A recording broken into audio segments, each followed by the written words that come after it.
Dios les bendiga una vez más. Es un privilegio, hermanos, estar frente a el cuerpo de Cristo, amén. Y Dios bendiga a todos los que se han reunido en esta tarde. Y si hay alguien que quizás no se anotó y viene por primera vez, pues Dios le bendiga, es bienvenido a este lugar. Y aquellos que también, como decía nuestro hermano, recientemente se han agregado, amén. Qué bendición, hermanos. Amén, que el Señor esté añadiendo a los que son suyos, amén. Así es de que en esta tarde, hermanos, damos gracias al Señor por lo que se ha desarrollado, la hemos cantado al Señor. Ahora es momento en que si su hermano le está hablando, usted le pueda codear y le diga, después del culto hablamos, ahorita voy a escuchar al Señor. Bueno, su palabra dice que cuando la palabra de Dios es expuesta, no escuchamos ni al pastor Noel, ni al pastor Johnny, ni al pastor Alex, ni al pastor Freddy, ni al pastor Edwin. Escuchamos a la voz de Cristo. Amén. La voz de Cristo. Cuando la palabra del Señor es predicada fielmente y responsablemente también. Amén. Así es de que vamos a ir inmediatamente. Hemos tenido, hermanos, un break, ¿verdad? Un paréntesis de dos domingos, ¿verdad? Dos predicaciones que han sido de bendición para nosotros, amén. La última fue el domingo pasado, que nos expuso el hermano, el pastor Leonardo, amén, que fue de bendición. ¿Cuántos se gozaron con esa palabra? Él hablaba acerca de esas convicciones, amén. Él hablaba de cuál es el legado que nosotros vamos a dejar, hermanos, cuando nosotros nos vayamos. ¿Seremos aquel hermano que la gente y las generaciones van a hablar de nosotros diciendo cosas buenas y positivas?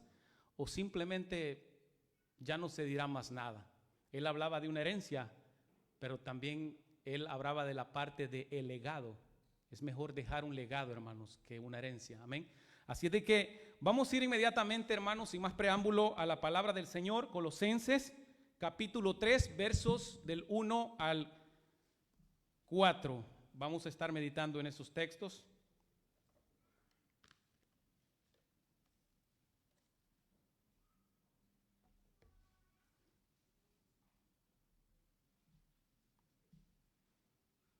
Cuando usted lo encuentre, se pone de pie, hermanos, en reverencia a su palabra y luego oramos y lo leemos juntos. Amén. Capítulo 3, Colosenses, versículos del 1 al 4.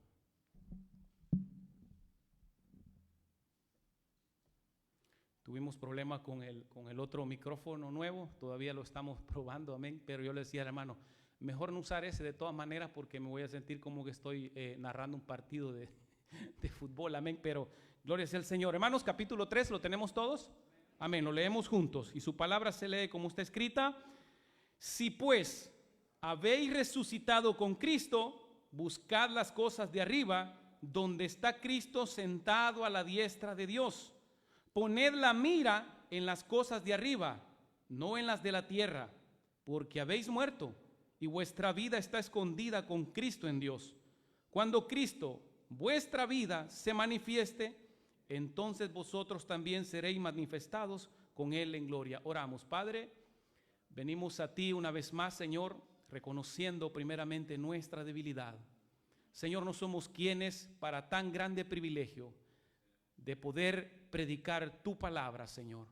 Ayúdanos a ser como ese expositor que predica de parte tuya y delante tuya, Señor. Es así como venimos en esta tarde. Señor, danos la fuerza y danos la gracia para poder exponerla y que tu Espíritu Santo, Señor, prepare nuestras vidas y nuestros corazones para que podamos ser buenos oidores y luego, Señor, hacedores de tu palabra. Te lo pedimos todo en el nombre de Jesús. Amén. Tenga la bondad de sentarse, hermano.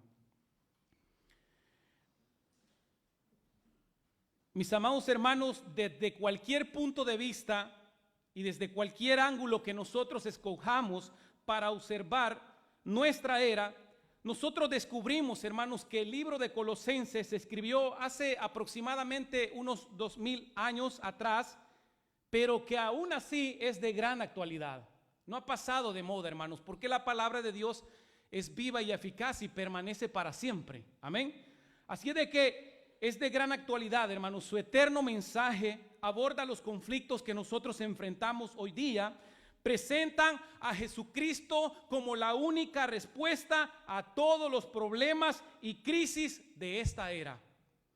Una característica, mis amados hermanos, que nosotros encontramos en nuestra era es una constante rebelión contra todas las formas de autoridad. Una era muy subjetiva que da como resultado la negación de verdades absolutas, donde la verdad, mi amado hermano, y en especial la verdad de Dios, se concibe como relativa. El individuo de esta era, hermanos, piensa que todas las tradiciones religiosas tienen el mismo valor, que todas las religiones, en todo caso, al final, todas las religiones conducen a Dios. Y llegar a afirmar en esta era, hermanos, que una religión es la única verdad, se considera el colmo de la intolerancia y del fanatismo. Hermanos, en semejante ambiente religioso, Jesús es tan solo un hombre sabio y no es más que un gran maestro moral, elevado, podríamos decir, al nivel de Moisés, Mahoma o quizás Buda. Pero Pablo a nosotros, hermanos, nos muestra la verdadera identidad de Jesús. Jesús, lejos de ser un líder religioso, dice Colosenses 1:15 que Él es la imagen del Dios invisible, el primogénito de toda creación. Eso es lo que Pablo nos ha dicho ya. Y también dice, y aquel en quien habita corporalmente toda la plenitud de la deidad. Eso es lo que dice Colosenses 2:9. Así es de que siendo Dios hecho carne, su palabra tiene completa autoridad, es absoluta y es la única verdad. Amén. Así es que nuestra era también es una era marcada, hermanos, por el pragmatismo. Quizás esta palabra no estamos muy familiarizados, pero el pragmatismo es aquello que si funciona, hazlo. Por eso es que vemos hoy que las iglesias no parecen iglesias, parecen antros. Y donde el que predica no es un heraldo, no es un heraldo, hermanos, de Dios, sino que más bien es un payaso, contando chistes aquí, chistes allá para entretener al pueblo. El pragmatismo. La pregunta que las personas hoy en día, mis amados hermanos, se hacen acerca de la religión, o vamos a decir de la filosofía también, no se dirige a saber si estas son verdades o no, sino si estas funcionan. Quieren saber si harán algún cambio en la vida de cada una de ellas. Las personas hacen preguntas pragmáticas respecto al cristianismo y ellos se preguntan, ¿es verdad que Cristo puede cambiar vidas? ¿Puede dar gozo, paz, felicidad? ¿O conocer a Cristo da significado, esperanza y propósito a la vida? Esas son las preguntas que surgen. Así que el contexto, hermanos amados, más inmediato de la carta a los Colosenses es el de una iglesia, como hemos visto ya las exposiciones del pastor Noel, es una iglesia amenazada por las falsas enseñanzas. Estos hombres inescrupulosos, estos falsos maestros estaban amenazando a esta joven iglesia con sus argumentos y estaban poniendo, hermanos, en duda, en tela de juicio, la suficiencia de la obra de Cristo en la vida de los creyentes, el cual es el tema principal de esta epístola. Por lo que Epafras, viendo, hermanos amados, esta situación, viaja, hermanos, desde Colosas a Roma para encontrarse con el apóstol Pablo, que en ese momento estaba preso, para plantearle a él esa problemática. Pablo, mis amados hermanos, escribe esta carta a los colosenses para combatir una filosofía engañosa que amenazaba con llevar cautiva a la iglesia. Dice el apóstol Pablo en el capítulo 2, verso 8, le dice a él, hermanos, mirad, oiga, él está diciendo, pónganle mente a esto. Mirad que nadie los engañe por medio de filosofías y huecas sutilezas, según las tradiciones de los hombres, conforme a los rudimentos del mundo y no según Cristo, porque en Él, le dice Pablo, en Cristo habita corporalmente toda la plenitud de la deidad, y vosotros, ustedes colosenses y la iglesia seguidores en Jesús, estamos completos en Él. Hay que añadirle algo, Por supuesto que no. Es lo que Pablo está combatiendo, hermanos, a estos falsos maestros. Hermanos amados, esta carta argumentaba que si los colosenses, hermanos, querían experimentar plenamente todas las bendiciones espirituales, era necesario que ellos añadieran el legalismo, el ritualismo, el misticismo, hermanos amados, el ascetismo y toda clase de filosofía a su fe en Jesús. Los falsos maestros, hermanos, insistían en la circuncisión, las leyes alimenticias, veterotestamentarias y las normas de separación, así como también en los banquetes y las festividades del calendario ritual del Antiguo Testamento. Enfatizaban también las experiencias místicas desencadenadas a través del maltrato corporal para inducir a un estado similar al trance, por medio de lo cual imaginaban participar en la adoración de los ángeles a Dios. Yo le cuento a Freddy, fíjate que donde yo estaba en la iglesia, había un hermano que los días de oración siempre acudía donde yo me iba por allá a encuevar, ¿verdad? Yo no estaba allí en el alboroto, yo me iba a aislar y oraba al Señor. Y el hermano llegaba y me ponía manos: Señor, yo te pido que este gran varón de Dios, a este siervo, tú lo puedas usar. Pero ¿sabes qué, Señor? Yo te pido una experiencia sobrenatural para él. Que él pueda experimentar, que él pueda tener una experiencia sobrenatural para que de aquí en adelante pueda llevar una vida maravillosa, gloriosa. Y yo decía en mi mente, a la misma vez él orando, y yo decía: Señor, no me la des, no la necesito. Dale una experiencia, Señor. Señor, no me la des, no la necesito. ¿Sabe por qué? Porque aquí tenemos lo que nosotros necesitamos. La palabra del Señor. No necesitamos más, no necesitamos que un ángel descienda o que Dios nos mande una visión mejor, más gloriosa que la que tuvo Isaías. No necesitamos eso. Solamente la palabra es todo suficiente. Eso es lo que dice la palabra. Que la palabra de la Escritura es útil para enseñar, para redarguir, para corregir en justicia, a fin de que el hombre sea preparado, hermanos, para toda buena obra. Así que no necesitamos, hermanos amados, Pablo insistía en que ninguno de estos mandamientos y tradiciones humanos podría añadir nada a lo que Cristo ya les había provisto a los creyentes. Hermanos, si damos un vistazo, y el pastor me dejó saber también de que la próxima semana él se irá ampliando un poquito más los versículos que nosotros tenemos atrás, antes de llegar al 3. Pero yo quiero leerles algo. En el capítulo 2, verso 16, que es donde se habla del misticismo, que es donde se habla del legalismo, que es donde se habla del ascetismo, cual es sombra de lo que había de venir, pero el cuerpo es de Cristo. Y sigue diciendo, eso es el legalismo, hermano. En el 18 dice: nadie os prive de vuestro premio, afectando humildad y culto a los ángeles, entremeciéndose en lo que no ha visto, vanamente hinchado por su propia mente carnal. Misticismo es lo que está combatiendo. Verso 20: pues si habéis muerto con Cristo en cuanto a los rudimentos del mundo, ¿por qué, como si vivieseis en el mundo, os sometéis a preceptos tales como no manejes, ni gustes, ni aun toques, en conformidad a mandamientos y doctrinas de hombres,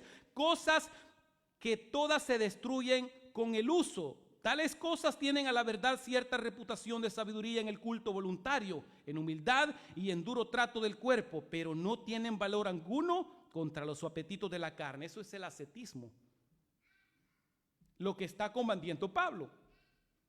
Así que lo que él está diciendo, Pablo está diciendo en esta carta lo que él está haciendo es advertir a los hermanos de Colosa los grandes peligros, hermanos, que estaban amenazando a esta iglesia: el legalismo. Y por si pueda haber alguno, ¿verdad? Yo no quiero insultar la inteligencia y su conocimiento en esta tarde, pero por si hay más de alguno que no está muy familiarizado con estos términos, el legalismo, hermanos, no es más que tratar de obtener la salvación o merecer el favor de Dios a través de nuestra obediencia. Es decir, es tratar de doblarle el brazo a Dios para que Él nos bendiga y para que Él nos salve y para que seamos aceptados. Eso es el legalismo. Pero la palabra, dice el Señor, dice que en el Cristo nosotros tenemos salvación completa, estamos completos en Él. El misticismo, el procurar tener experiencias místicas con Dios. El ascetismo, que no es más que ejercer, hermanos, un estilo de vida austero y de renuncia a cualquier placer con el fin de adquirir la perfección moral y espiritual. Es privarnos de ciertas cosas, incluso si estas son legítimas. Hay lugares, y si usted ha venido por primera vez y quizás no había escuchado esto, en donde los requisitos para servir en la iglesia es 0 deportes, 0 ejercicio, no televisión, no redes sociales, porque si lo descubren con redes sociales le aplican una disciplina de unos 3 años y si lo vuelven a ver se la aplican de por vida. Y hermanos, no estoy exagerando, yo sé que muchos venimos de ahí, aunque no digan amén. Así es que, si aunque estas cosas sean legítimas, amén, el ascetismo, hermanos, establece un sinnúmero de reglas y normas para alcanzar la perfección y la salvación. Y Pablo les dice, no, les dice el apóstol Pablo, estas cosas se están presentando a Cristo como un salvador insuficiente, no como un salvador completo. Pablo les dice que el mensaje de estos falsos maestros que estaban atacando a la iglesia de Colosas doctrinalmente es que estamos incompletos y que para poder crecer espiritualmente y ser aceptados debemos someternos y procurar ciertas reglas. Pero Pablo les declara que todas esas prácticas eran inútiles y contrarias al evangelio. Pablo está diciendo en estos, hermanos, versículos del capítulo 3 que el creyente, que aquel que está en Cristo, tú y yo, ha muerto a su antigua vida. Es lo que dice. ¿Qué dice el verso 1 del capítulo 3? Si pues habéis resucitado con Cristo, eso es lo que él dice. Mis hermanos, ya no somos las mismas personas. Y ya vamos a ver que las personas, incluso nosotros mismos, no nos damos cuenta y a veces no nos creemos eso. Hermano, si tú estás en Cristo, ya no eres el mismo. Yo no sé si eso les produce alegría, pero a mí en lo personal sí. Y poniendo en contexto, hermano, podríamos decir que en los 2 primeros capítulos de Colosenses, Pablo ha hecho una exposición doctrinal de la persona de Cristo, de la obra de Cristo y de la suficiencia de la obra de redención que Cristo Jesús obtuvo en la cruz del Calvario. Pablo, mi amado hermano, está tratando de decirnos que Cristo es suficiente porque Él es el Dios encarnado. Ustedes están completos, dice Pablo. No necesitamos añadirle nada a nuestra salvación, ni las ceremonias judías. No necesitamos añadirle a nuestra salvación alguna práctica asceta. No necesitamos, hermanos, de una filosofía. No necesitamos de visiones. La salvación en Cristo es completa porque Jesús es Dios y todo lo que Él ha hecho es más que suficiente. Ahora Pablo ha llegado, mi amado hermano, al capítulo 3. Y el contenido de la carta, al igual que muchas de las epístolas de él, de las cartas de Pablo, se pueden dividir en 2 secciones principales. En una parte de la carta tenemos el contenido doctrinal, como en Romanos, que nosotros estamos por terminar el día martes, amén. Que desde el capítulo 1 al capítulo 12 nosotros encontramos, al capítulo 11 encontramos la parte doctrinal y luego en el 12 viene la parte práctica y aplicativa, amén. Así también lo vemos en Colosenses, capítulo 1 y 2 es la parte doctrinal. No significa que de la 3 en adelante ya no haya doctrina, sino que es más aplicativa y más práctica, amén. Ahora, por eso es, mis amados hermanos, que nos ha tomado tiempo llegar hasta aquí, hasta nuestro texto, porque quería poner esta porción no solo en su contexto inmediato, sino también en su contexto más amplio, debido a que ahora entramos a una nueva sección de la carta, que es la parte práctica. Leamos una vez más nuestro texto. Si pues habéis resucitado con Cristo, buscad las cosas de arriba donde está Cristo sentado a la diestra de Dios, dice él. De paso, el tema de nuestro estudio, hermanos, es vida nueva en Cristo. Ese es el tema. vida nueva en Cristo. Ahora, lo que nosotros tenemos acá en el versículo 1 es una exhortación. Ahí está claro, hermanos, no necesitamos hacer un estudio inductivo, exhaustivo, sino que es una exhortación a buscar las cosas de, ayúdeme, hermano, las cosas de arriba.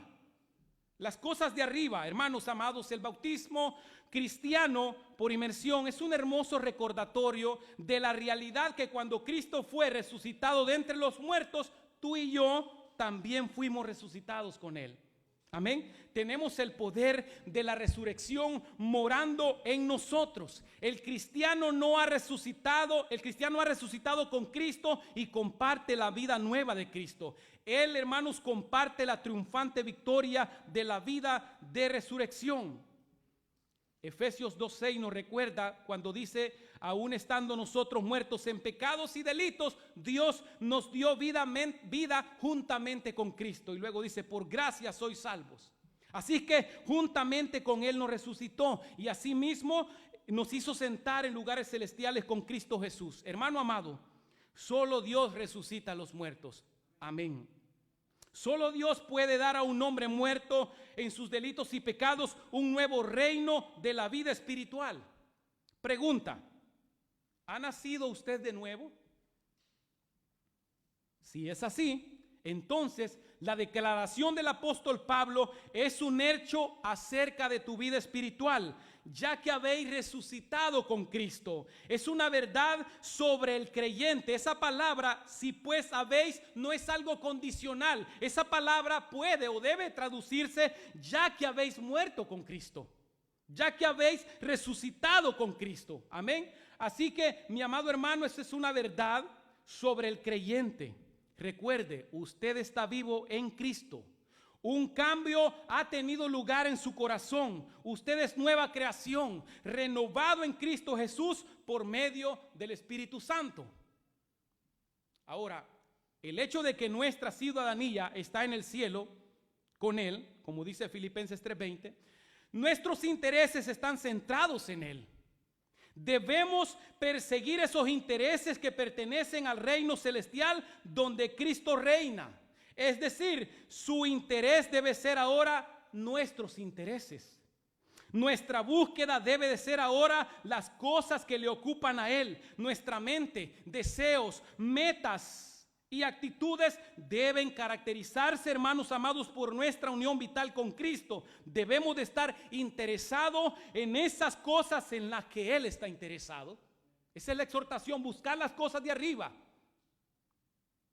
Mis hermanos, solo hay una forma de vivir para el creyente, y es la que Cristo establece en su palabra. No hay otra. De manera que en estos versículos Pablo asienta la cosmovisión correcta a la que están llamados los cristianos, que es vivir con su mirada puesta en Cristo. Como también nos exhorta el escritor a los Hebreos en el capítulo 2, hermanos, donde dice: puesto los ojos en Jesús, el autor y consumador de nuestra fe. Algo de razón tenían los ancianos allá en por lo menos en El Salvador, que decían: ojo al Cristo, como quien dice, ponte pila, ponte listo.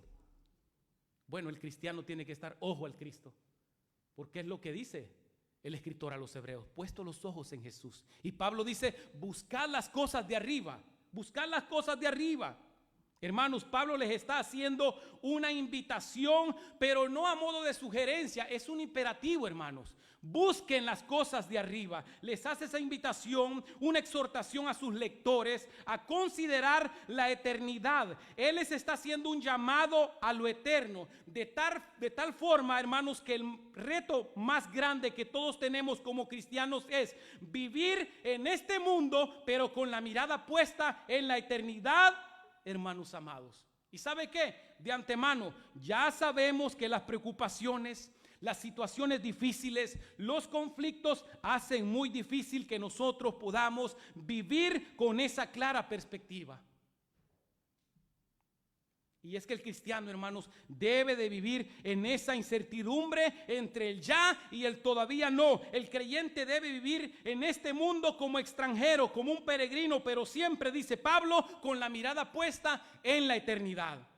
Es por eso que Pablo, hermanos, nos exhorta a caminar como vivos entre los muertos.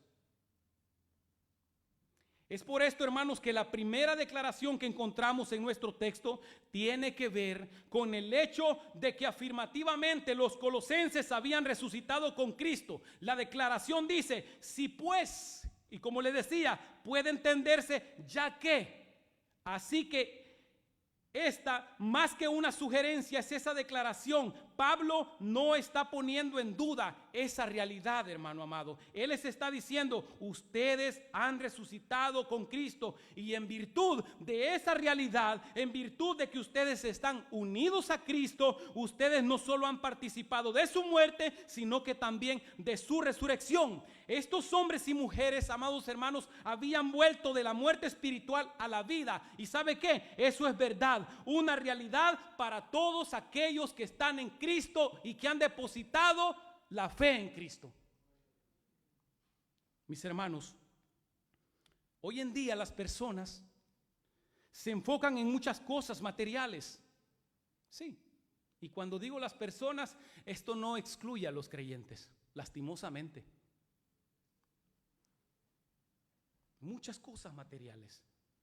La búsqueda de la libertad financiera a través de la acumulación de riquezas y propiedades son claves en sus vidas. El prepararse y acumular títulos académicos y certificaciones, el lograr crecer profesionalmente y posicionarse en una buena posición laboral, son algunas de las cosas en las cuales este mundo se enfoca.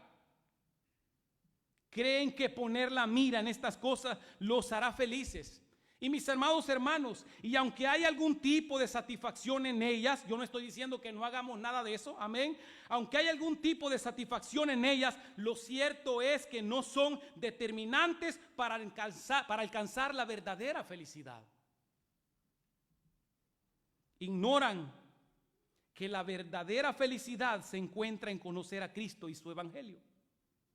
Razón por la que Pablo en estos versículos nos hace esa exhortación a poner la mira en las cosas de arriba.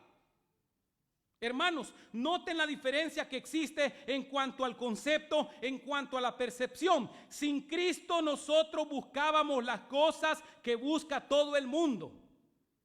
Pero si hemos resucitado con Cristo, tu perspectiva debe de haber cambiado. Ahora ya no debes estar buscando las mismas cosas, esos mismos intereses, amén. Tiene que haber cambiado. Tus intereses, tus prioridades no deben de ser las mismas con el mundo. Ahora debe de buscar las cosas de arriba. Es un mandato, es una exhortación, hermanos. Pero tenemos una declaración igual o más importante que nosotros encontramos en la Escritura, y que no proviene de Pablo, proviene del mismo Señor Jesucristo en Mateo 6:33. Muchos la conocen de memoria. Y el Señor Jesús dice, al igual que Pablo, mas buscad primeramente el reino de Dios y su justicia, y las demás cosas vendrán por añadidura. Eso ya no lo dice Pablo, eso lo dice Jesús. El objetivo de esa búsqueda es el reino de Dios y su justicia. Y Pablo dice las mismas cosas, las cosas de arriba. No vemos una diferencia entre esas dos cosas, pero lo interesante es que en el texto de Mateo 6:33, hermanos, se agrega un orden de prioridad. Dice, buscad primeramente, si ve la prioridad, buscad primeramente el reino de Dios. Y luego dice, y todas las cosas van a ser añadidas. Mi hermano, tú y yo, como creyentes, solo tenemos una prioridad. Y esa prioridad es Cristo. Esa prioridad debe de ser vivir para Cristo. Tus intereses, tus objetivos, lo que pensabas, lo que querías, lo que te parece, hoy ya no es importante para ti y para mí. Lo más importante es lo que le importa a Cristo, porque estamos llamados a vivir única y exclusivamente para Él. Esto me recuerda al profeta Isaías en el capítulo 55 o 6, si no mal lo recuerdo. Cuando Él hace ese llamado urgente, cuando Él dice, buscad a Jehová mientras pueda ser hallado, llamadle en tanto que está cercano, deje el impío su camino y el hombre inicuo sus pensamientos, y vuélvase Jehová, que Él va a tener misericordia de él.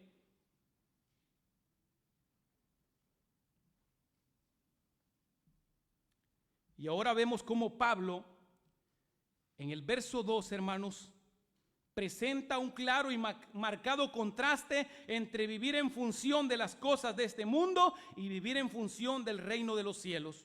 Ya Él nos ha dicho, si pues habéis resucitado con Cristo, buscad las cosas de arriba donde está Cristo sentado a la diestra. En el verso 2 dice, poned la mira en las cosas de arriba. ¿Sí ve? Las cosas de arriba, no en las de la tierra. ¿Sí ven? Ahí no hay margen de duda, hermanos. Ese contraste está bien claro. Pongan la mirada en las cosas de arriba, no en las de la tierra, dice el apóstol Pablo.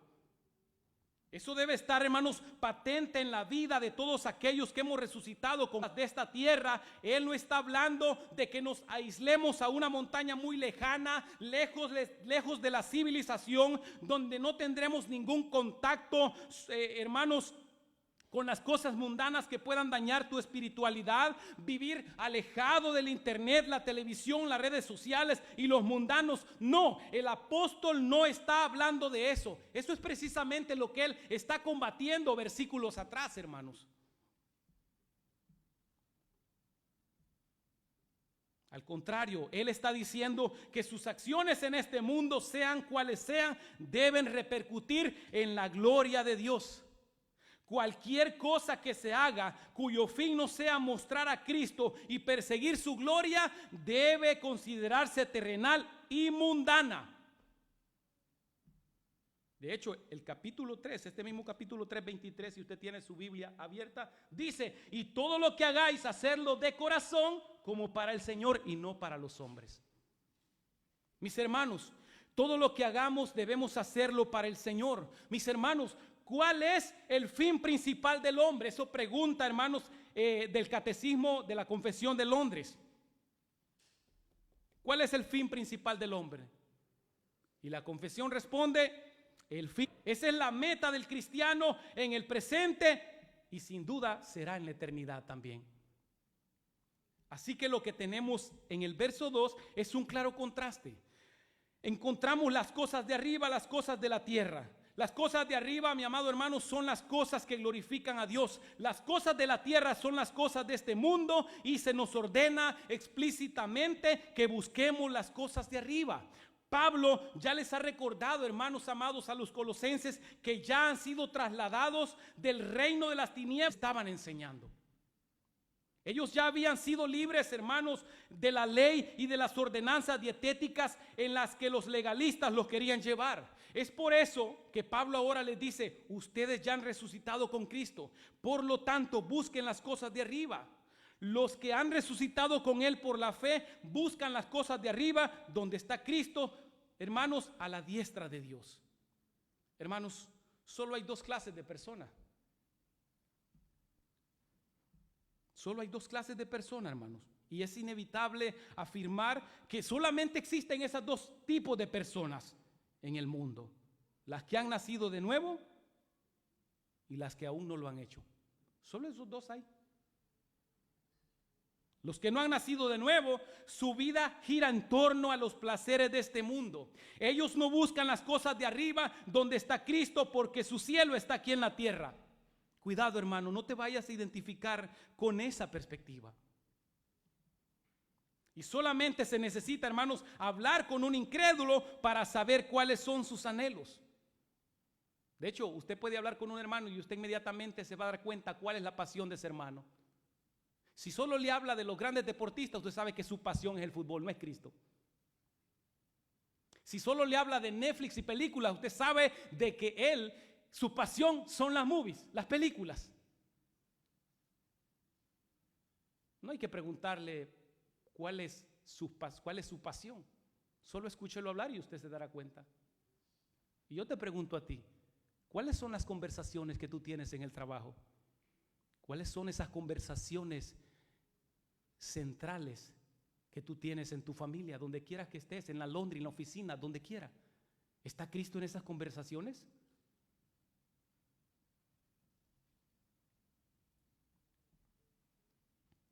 Pablo nos dice que todo lo que hagamos que no sea motivado por la gloria de Dios es terrenal, ya sea incluso, hermanos, ir y servir en la iglesia o ayudar en cualquier cosa. Si no es motivado por la gloria de Cristo, eso es terrenal.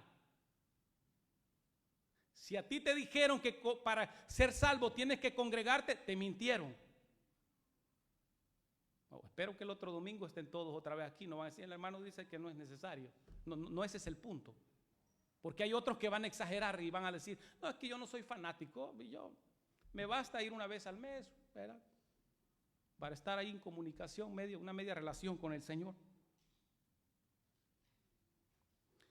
Hermanos, nosotros debemos de captar exactamente, amén, lo que Pablo quiere decir con esto y evitar confusiones. Es seguro que Pablo, hermanos, no nos está proponiendo una especie de otro mundismo, es decir, que nos vamos a ir a otro mundo, amén, que haga que el cristianismo se retire de las ocupaciones y responsabilidades de este mundo para no hacer otra cosa que meditar en la eternidad. De hecho, nuestro Señor Jesucristo, cuando ora por los discípulos en la oración sacerdotal que Juan recoge en el capítulo 17, dice: Señor Padre, yo te ruego que no los quites del mundo, sino que los guardes del mal. Inmediatamente después de decir esto, Pablo pasa a establecer una serie de principios éticos que dejan bien en claro que él espera que el cristianismo continúe su trabajo, hermanos, en este mundo y mantenga todas sus relaciones. No se trata de poner la mirada en las cosas de arriba y desatendernos de nuestras responsabilidades. De aquí en adelante yo solo voy a leer la Biblia, solo voy a pasar en una vida de oración y me voy a desatender de mis responsabilidades, porque ha pasado eso también. Pero Pablo quiere que captemos qué es lo que él está diciendo, amén. Mis hermanos, la declaración e invitación de Pablo es a que nuestra mente esté conectada, que esté calibrada con la eternidad. Es decir, que no podemos vivir en este mundo meditando en las cosas que medita el incrédulo, hermano. Mira, si tú estás pensando así, estás en graves problemas. El incrédulo piensa así. Debemos estar enfocados, hermanos. Hay un texto muy conocido en Josué 1:8-9, cuando él dice, ¿verdad? Le dice: nunca se apartará este libro de la ley, sino que de día y de noche meditarás en él, para que guardes, para que hagas conforme a todo lo que está en él escrito, porque todo te saldrá bien entonces. Nunca se apartará, ¿ven? Tener la mirada en las cosas de arriba. También el salmista nos dice: oh, cuánto amo yo tu ley, todo el día es ella mi meditación. ¿Estás pensando tú así, hermano? En el Salmo también 1:2 dice que ese hombre, bienaventurado el varón, dice, ¿verdad?, que no anduvo en consejo de malos, que no anduvo en camino de pecadores, ni en silla de escarnecedores se ha sentado, sino que en la ley de Jehová está su delicia. Eso es tener la mente, eso es buscar las cosas de arriba, hermano. Mis hermanos, las prioridades de Cristo deben de ser nuestras prioridades. De manera, mis hermanos, que los creyentes en Colosas, los creyentes en Colombia, en El Salvador, Honduras, Nicaragua, Perú, México, República Dominicana, no sé, para que alguien no se vaya a sentir mal y no lo haya mencionado, amén. Todos estos creyentes, hermanos, incluyendo los de seguidores de Jesús, deben de vivir y esforzarse, hermanos, por vivir con una cosmovisión centrada en Cristo y no en las ideas mundanas que promueven los falsos maestros. Primera de Juan 1:15-16 dice: no améis al mundo. ¿Estás amando al mundo, hermano? Ni las cosas que están en el mundo, dice Juan. Si alguno ama al mundo, el amor del Padre no está en él. Porque todo lo que hay en el mundo, los deseos de la carne, los deseos de los ojos, los deseos y la vanagloria de la vida, dice, no proviene del Padre, sino del mundo. Y el mundo pasa y sus deseos, pero el que hace la voluntad de Dios permanece para siempre. Mi querido hermano, el pecado no puede ser santificado. Y Santiago nos dice también, hermanos, en capítulo 4 dice, oh almas adúlteras. Hermano, no le está hablando a los incrédulos. Oh almas adúlteras, ¿no sabéis que la amistad del mundo es enemistad contra Dios? Hermanos, es lamentable, pero muchos creyentes viven hoy como mundanos. Y debes tener mucho cuidado, porque si piensas como mundano, hablas como mundano, te vistes como mundano y tus anhelos y deseos son igual al mundano, el resultado de esa ecuación sería fatal. Eres mundano y no estás en Cristo. Ahora vemos a Pablo también, hermanos. Luego de exhortarnos a buscar las cosas de arriba y de poner la mira en las cosas de arriba, en contraste, en contraposición con no poner ni buscar las cosas de este mundo, las cosas de esta tierra, gracias al Señor, hermanos, el apóstol Pablo no se limita solamente a darnos la exhortación y decirnos cómo debemos de vivir, porque eso sería complicado, ¿verdad? O sea, él no solo se limita a decirnos y a exhortarnos la manera de cómo debemos de vivir y luego dejarnos así por así para que nos arreglemos como podamos. No, el apóstol Pablo, de un cristiano, nos provee la razón, nos provee nosotros también deberían de vivir así. Y la razón del por qué el creyente debe de vivir así, busquen las cosas de arriba. Pongan la mirada en las cosas de arriba. No, tenemos que vivir en función de las cosas celestiales y no en las cosas terrenales. Le dice Pablo, es porque habían muerto, resucitado con Cristo. Y en el verso 3 dice, porque habéis muerto y vuestra vida está escondida en Cristo, con Cristo en Dios. Hermanos, debemos entender y estar claros en esto. La unión con Cristo, capacidad de vivir para Dios. Ahora tenemos esa capacidad. Mis hermanos, lo que antes para nosotros era imposible, ahora es. Nosotros vemos, hermanos, el tiempo pasado de la frase habéis muerto. Eso es lo que dice, está con Cristo. Y ese tiempo pasado en el que Pablo escribe a los colosenses habla de lo que en la vida del creyente es un acto consumado, hermanos, no hay duda. Ya hemos una nueva naturaleza en la que el amor al mundo y sus deseos son cosas del pasado y ahora estamos llamados a vivir para Cristo. Hermanos, los creyentes hemos muerto al sistema del mundo mediante nuestra unión de fe con Cristo en su muerte y su resurrección. Pablo escribe a los Gálatas en un verso tan hermoso, amén, sino en la cruz de nuestro Señor Jesucristo. Y escuchen lo que dice, por quien el mundo me es crucificado a mí y yo al mundo. ¿Qué está diciendo él? Que Pablo tenía tan clara esa unión, esa nueva naturaleza del creyente. Mire cómo se dirige Pablo a los creyentes en Corintio y dice en un verso muy conocido también, si alguno está en Cristo, nueva criatura es, y las cosas viejas pasaron y todas he crucificado y ahora ya no vivo yo, mas Cristo vive en mí y lo que ahora vivo en la carne en mí. Mis hermanos, lógica que tiene Dios en el verso 3. Y luego dice, hermanos, y en el futuro seréis debería de llenarnos a nosotros, a seguir Pablo, y seremos manifestados con los que predestinó, es decir, a nosotros, a estos hermanos en Pablo, y es más, él ya los mira. Si ahora vivimos en Cristo, si somos nueva criatura, mi amado hermano, y es que el creyente, mi amado hermano, no solo ha muerto y resucitado en el pasado, sino que también en el presente su vida está escondida con Cristo. Eso es lo que dice el texto.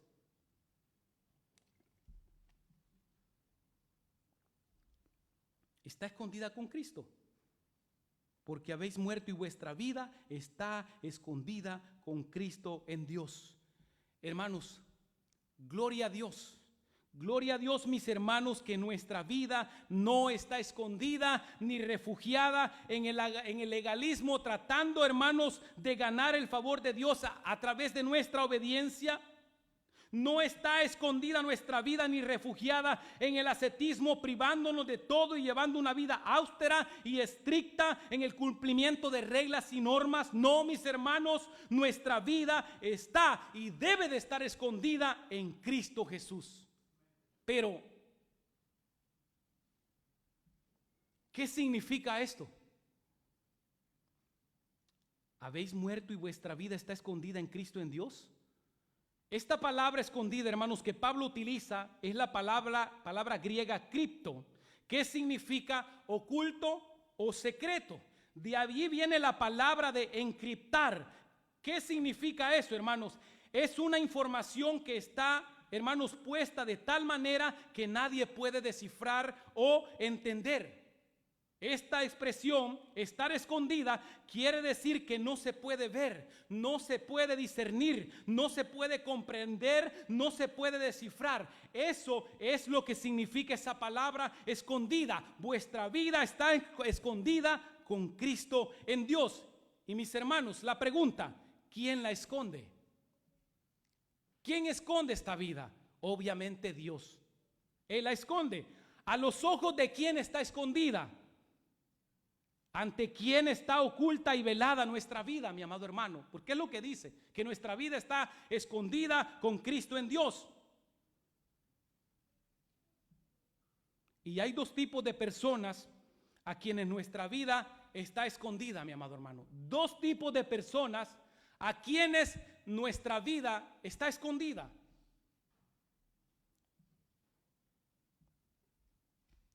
Número uno, está velada ante nosotros. Está velada ante nosotros. Hermanos, en un sentido, aunque estamos en Cristo, aunque reconocemos nuestra salvación, hermanos, la totalidad o la realidad de toda nuestra vida en Cristo no es 100% perceptible, aún para nosotros mismos. Nosotros no comprendemos totalmente quiénes somos ahora en Cristo, mi amado hermano. Sabemos que hemos nacido de nuevo, de eso no nos queda duda, pero no podemos tener una capacidad de comprensión y no podemos comprender de manera absoluta nuestra vida en Cristo. Pero en un sentido extremadamente mayor, nuestra vida también, mi amado hermano, está escondida y velada a los ojos del mundo. A los ojos del mundo. Y es que el mundo, mi amado hermano, ignora tu vida espiritual. El mundo no logra descifrar, no entiende, no comprende tu vida espiritual. Y es que estamos nosotros tan identificados con Cristo Jesús que cuando la gente ve a los cristianos, la gente no puede entender y juzga mal. Y en ocasiones cuando el mundo juzga a los cristianos pero yo no veo nada extraordinario en ese hombre. No sé si a ustedes le han dicho algo así. Yo no veo nada extraordinario en ti, el hecho de que seas cristiano. Para ellos nuestra vida es muy simple y ¿sabe qué? En un sentido es muy cierto. Amén. Pero hay otra manera y es en la manera de cómo te miran y cómo te comportas como cristiano. El mundo, sea en tu familia, sea en tu lugar de trabajo, el mundo no entiende cómo el cristiano, en lugar de odiar, perdona. No lo entienden. Porque eso se supone que hace el cristiano, ¿verdad? En lugar de quejarse por las circunstancias difíciles, le da gracias a Dios. No lo entiende el mundo. Que cuando da de lo suyo, su esfuerzo, energías y de sus bienes, lo hace sin esperar nada a cambio. No lo entienden. Mis hermanos, los no creyentes son incapaces de poder comprender toda la dimensión de la vida del creyente. Pues el hombre natural, dice la Escritura misma, no percibe las cosas que son del Espíritu de Dios porque para él son locura y no las puede entender porque se han de discernir espiritualmente. Nuestra vida está escondida con Cristo en Dios, amados hermanos. Pablo señaló que la verdadera manifestación de los hijos de Dios aún está por suceder en el mundo venidero. Así que en el presente las personas no pueden ver lo que son en realidad los creyentes, hermanos. El apóstol Juan se refirió a esta verdadera identidad al escribir: amados, dice el apóstol Juan, ahora somos hijos de Dios, que no nos quede duda, pero dice, y aún no se ha manifestado lo que hemos de ser. Mi amado hermano, no solo hemos muerto y resucitado, hermanos, con Cristo, sino que también nuestra vida está escondida en Cristo, con Cristo en Dios. Primera de Juan 3:1 nos dice: por esto el mundo no nos conoce, porque no le conoció a Él tampoco.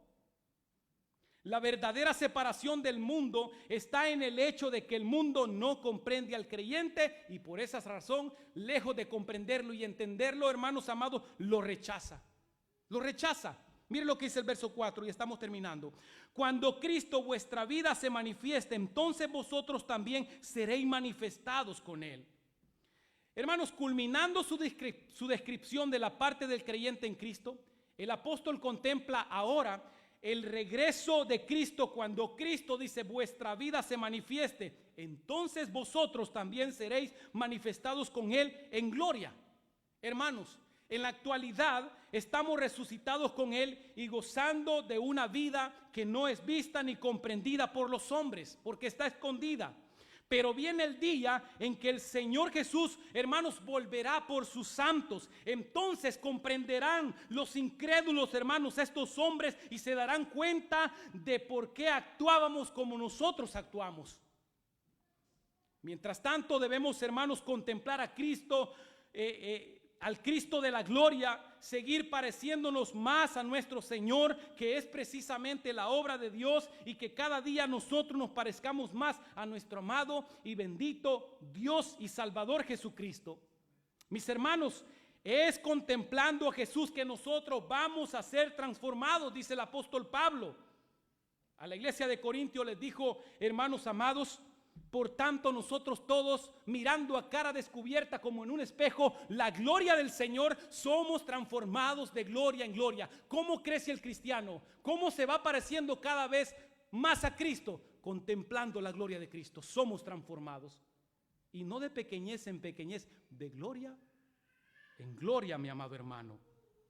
La vida del creyente en aquel que reina sobre todo el cosmos tiene aún que hacerse claramente evidente a todos los observadores, hermanos. Nuestra gloriosa manifestación con Cristo está en el futuro. Amén.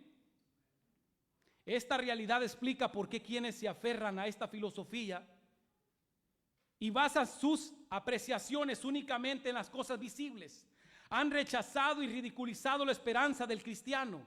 Pablo, hermanos, reconforta a los colosenses explicándoles que en Cristo lo poseen ya todo. Sin embargo, hermanos, la plena manifestación de este hecho aguarda al regreso de Cristo. El veredicto de la eternidad, hermanos, revocará los veredictos hechos en los límites del tiempo. Ese día, mi amado hermano, se sabrá con absoluta certeza quienes pertenecen en realidad al Señor. El Señor dice: conoce el Señor a los que son suyos, 2 Timoteo 2:19. Y lo revela al mundo, hermanos. Un comentarista dice lo siguiente: el velo que ahora oculta su vida superior a los ojos de otros y aún a los nuestros en parte, será quitado entonces. El mundo al final cegado por la deslumbrante gloria de la revelación. Mi amado hermano, Juan escribió: sabemos que cuando Él se manifieste seremos semejantes a Él, porque le veremos tal como Él es. Veamos algunos principios, hermanos, permanentes y aplicaciones prácticas. Número 1, cuando tenemos una relación íntima y personal con Cristo, tenemos la motivación y la energía para lograr un cambio positivo en nuestras vidas, mi amado hermano. Número 2, cuando mantenemos nuestros ojos puestos en Cristo, buscando las cosas de arriba, mirando hacia arriba, tenemos la eternidad en la imagen y vemos la vida desde una percepción totalmente nueva. Número 3, cuando nos damos cuenta de que hemos sido resucitados con Cristo Jesús y sentados con Él en los lugares celestiales, nos vestimos con ropas que encajan como invitados celestiales. Número 4, cuando tu vida está escondida con Cristo en Dios, usted y yo habitamos en el lugar secreto del Altísimo. Número 5, cuando Cristo vuestra vida vuelva, entonces seremos manifestados con Él en gloria.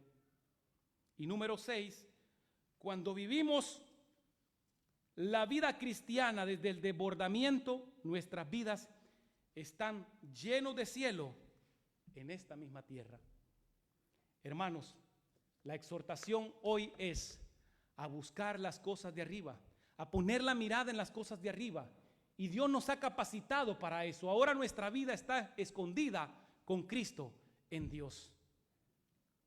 Vamos a orar, hermanos, en esta tarde y vamos a darle gracias al Señor. Padre, te damos gracias en esta oportunidad por concedernos escuchar tu palabra, Señor. Hemos escuchado tu palabra a voz viva. Permítenos que al salir de este lugar sigamos rumiando, Señor, esta palabra. Que esta palabra quede impregnada en nuestros corazones y que podamos seguir meditando durante el transcurso de la semana, Señor. Señor, somos nuevas criaturas ahora. Nuestras vidas te pertenecen. Ahora tenemos una nueva vida. Hemos muerto, hemos resucitado y ahora estamos escondidos con Cristo en Dios. Señor, muchas gracias por esta congregación, Señor, que ama tu palabra, que desea tu palabra, pero lo más importante, deseamos que tu palabra obre en nuestras vidas. No queremos solamente ser buenos oidores de tu palabra, queremos ser practicantes, queremos ser hacedores de tu palabra, Señor. Permítenos seguir creciendo, permítenos enfocarnos más en las cosas de arriba y no en las cosas terrenales, Señor. Que una vez por todas entendamos que somos extranjeros y peregrinos, que nada hemos traído y sin duda alguna nada llevaremos. Señor, que aprendamos a vivir para tu gloria, que todo lo que hagamos y dejemos de hacer, lo hagamos únicamente para tu gloria, Señor. Queremos vivir agradándote, Señor. Ayúdanos, que tu Espíritu Santo, Señor, obre en nuestras vidas. Te lo pedimos en el nombre de Jesús. Amén.